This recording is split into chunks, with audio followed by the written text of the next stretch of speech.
And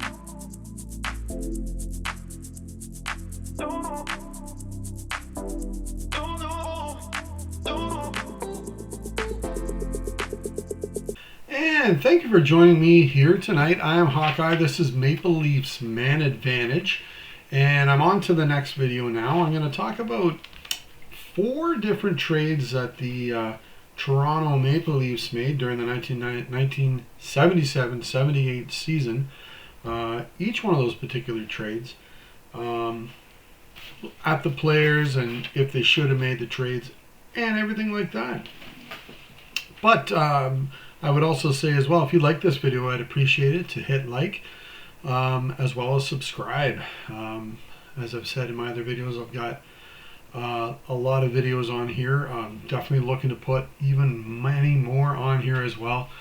Generally about the Toronto Maple Leafs, but the NHL going through time. But the big question, why haven't the Leafs won a cup since 1967? And each little thing along the way, if you will. And if you want to comment on anything, you can do that as well. It's always great to get people's opinions or your thoughts on hockey in general, whatever the case may be.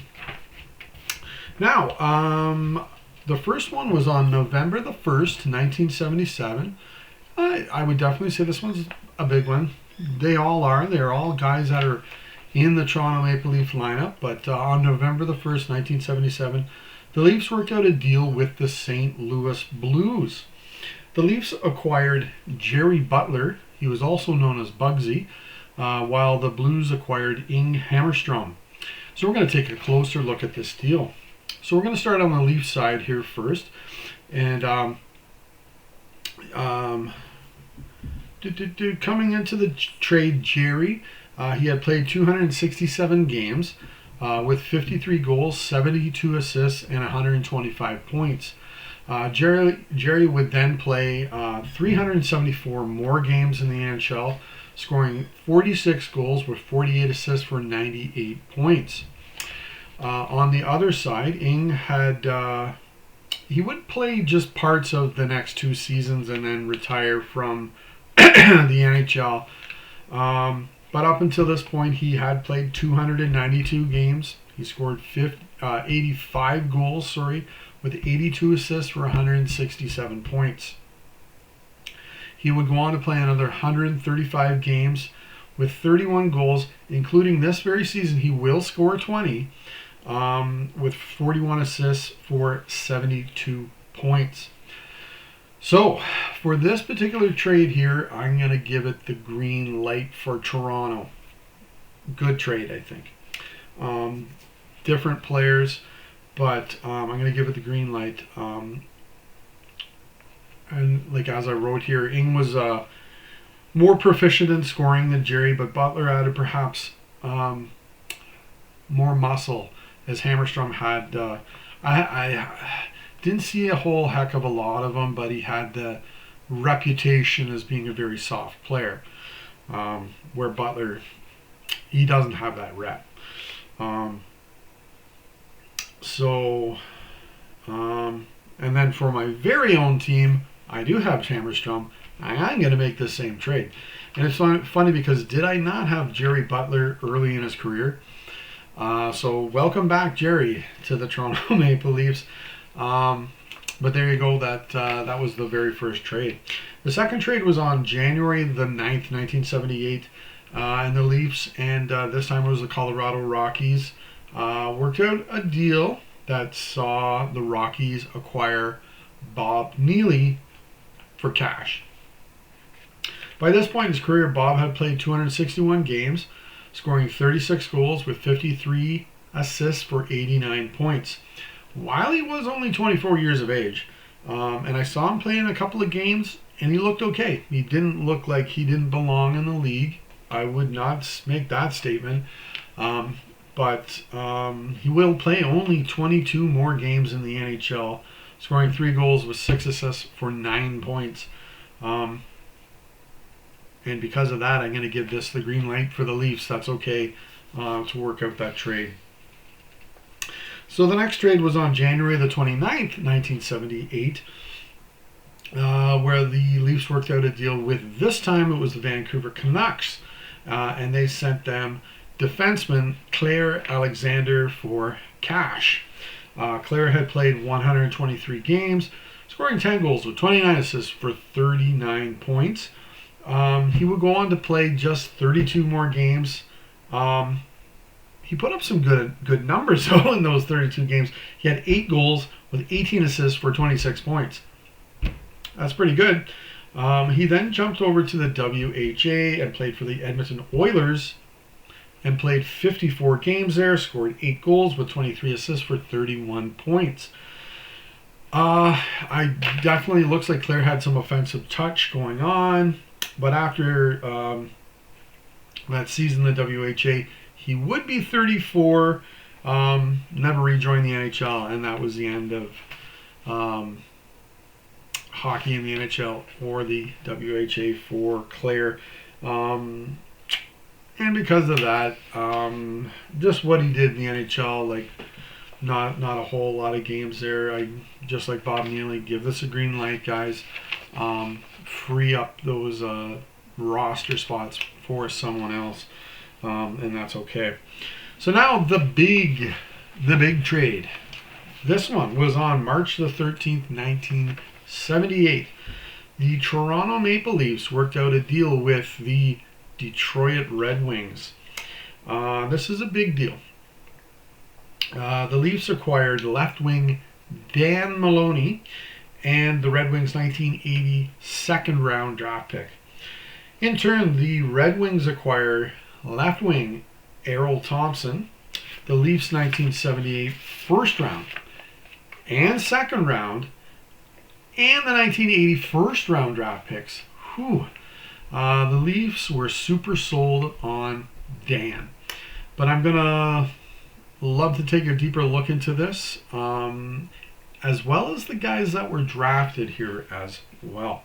So we're going to start once again on the Leafs side and then go look at who Detroit got in this trade. Excuse me. So first we have Dan Maloney, who adds a bunch of grit and muscle. Liked to fight. He liked to score too. He's injected right into the Toronto Maple Leaf lineup. He also played in the 1976 All-Star Game. Dan would go on to play parts of 5 seasons in Toronto, so that's good. His career is definitely not over. He would play 270 games, scoring 65 goals. He did score 20 in 1980-81 for the Leafs, adding 84 assists for 149 points while gathering up 538 penalty minutes. After his playing days, he got into coaching, and he did so right in Toronto for the Toronto Maple Leafs. I think he started as an assistant coach and then moved his way up to the head coach right in Toronto. So in the 1980 second round from the Wings, the Leafs made a good selection here. They ended up drafting defenseman Craig Muni. He went on to play 816 games, scoring 28 goals, adding 119 assists for 147 points. He also won 3 Stanley Cups with the Edmonton Oilers. The ice shattering underneath your feet here is that the Oilers just signed him as a free agent for nothing when Muni was 24 years old. He played 3 or 4 years in Toronto, and I'm talking about a handful of games, not very much. And then he went over into Edmonton and, as I said, won 3 Stanley Cups. Kind of like one of the later guys, later defensemen, later pairing in the Oilers defensive group there. So on the Detroit Red Wings side, they received left wing Errol Thompson. He had scored 43 goals in 1975-76, and he would have been on a line with Sittler and Lanny McDonald, so he had skills. The Leafs, I'm sure they loved Errol Thompson, but they also really wanted Dan Maloney, and this was the asking price.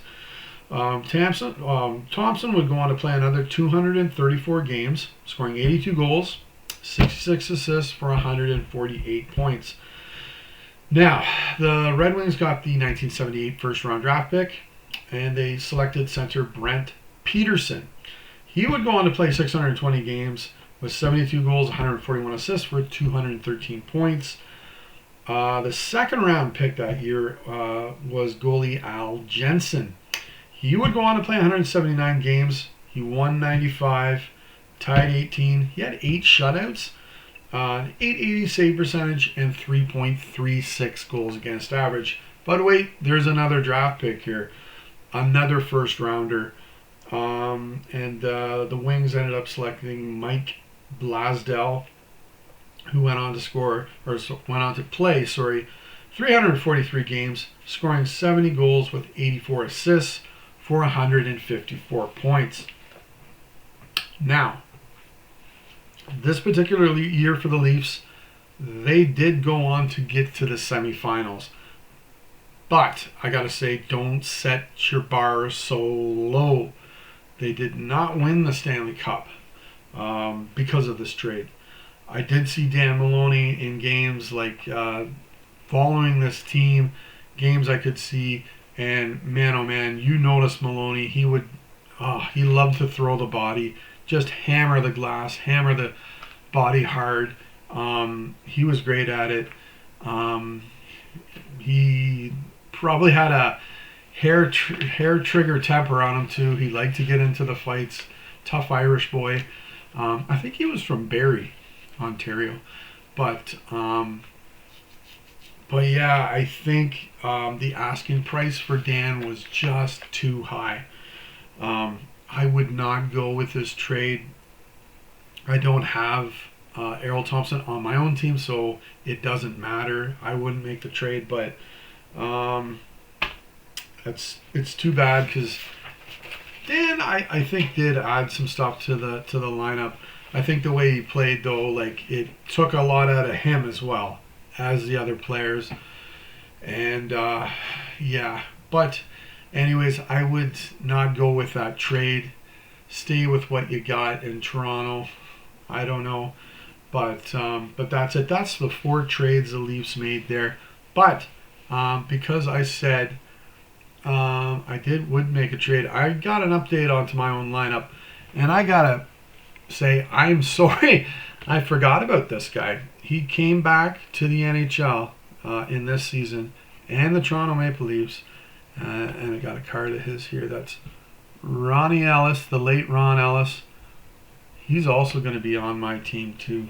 So here we go. Here's the update of my team. So there you go. I got Ron Ellis on the third line there, and Butler rounding it out on the left wing there, and everybody else is the same there. But there you go. So, that's a lot of good players there for the Leafs that year. So anyways, that was fun. Now my next video, I'm going to get into the 1978 playoffs, and this one should be fun to talk about because the Leafs are going to maybe go on a little bit of a run here, guys, and that's about time, right? We've been waiting a while. But anyways, I hope you enjoyed the video, and until next time, you said it. That's right. Go Leafs, go.